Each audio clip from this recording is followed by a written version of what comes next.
Hello everyone, good evening, welcome back to another mini blog. তো আজকে সন্ধ্যার থেকেই ভিডিওটা স্টার্ট করলাম। আমাদের সন্ধ্যার চা খাওয়া কমপ্লিট। তো এখন হচ্ছে রেডি আমরা। আজকে আমাদের আছে বউ ভাতের নিমন্ত্রণ। তো বেশি দূরে না যেহেতু, তো সেই জন্যই আমরা সবাই হেঁটে হেঁটে চলে আসি। তো সবার প্রথমে আমরা চলে গেলাম নতুন বউ দেখতে। আর নতুন বউ এখানে দেখো, তোমাদেরকেও আমি দেখিয়ে দিলাম। আর আমাদের এইখানে যেই দান ধ্যানই দেওয়া হোক না কেন, সেটা হচ্ছে খাতায় লিখে রাখা হয়। ওই যে দেখতে পাচ্ছ ওখানে লিখছে। আর জান পাখি আর ভাস্তা এখানে খেলতেছিল বসে। আর এখন বাজছে 7:30। সবাই এখানে আমরা বসেছিলাম আর সবাই এখানে ডান্স করতেছিল। ওরা তো সেই এনজয় করছিল। তখন ভাবছিলাম আমাদের বাড়িতে যে কবে একটা বিয়ে লাগবে। তারপরে চলে গেলাম খাইতে। দেখো খাওয়ার টেবিলে এখানে চলে আসছি।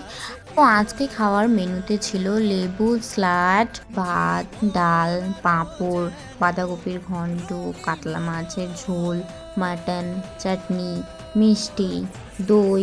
নিউ ব্লগটা এখানে শেষ করেছি। দেখা হচ্ছে নেক্সট নিউ ব্লগে।